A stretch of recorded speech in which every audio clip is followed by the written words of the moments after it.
Do blade flourishes actually work in combat? Well, it's sort of a double-edged sword. No pun intended. So one of the biggest problems with using these blade flourishes in a sword fight is that most of the time, you're not as proficient with them as you think you are. In fact, one of the most dangerous people in fencing in general is the untrained individual. So somebody who is untrained is a lot more likely to not care about mistakes that they're making and still charge in head first, hoping that they get where they're trying to go. However, someone who is, well, moderately trained will tend to underestimate their capabilities or to overthink certain situations, and they tend to make a lot more mistakes that get them injured. Then we have someone who is very experienced with what they're doing.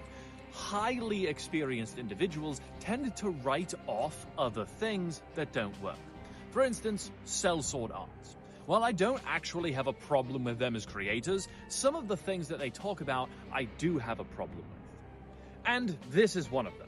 They tell you that these kind of flourishes won't work in a sword fight because it doesn't work for them.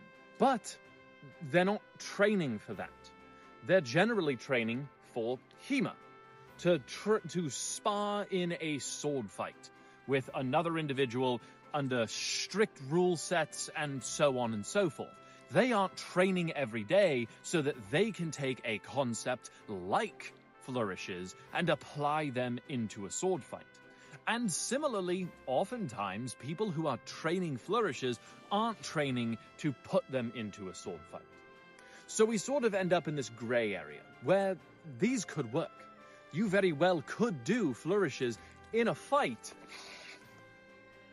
and have relatively good experiences with them. But all of it is going to depend on how often you're training. So regardless, whatever your goals are, get out and train. And remember to find a way or make one. And I'll see you around the guild.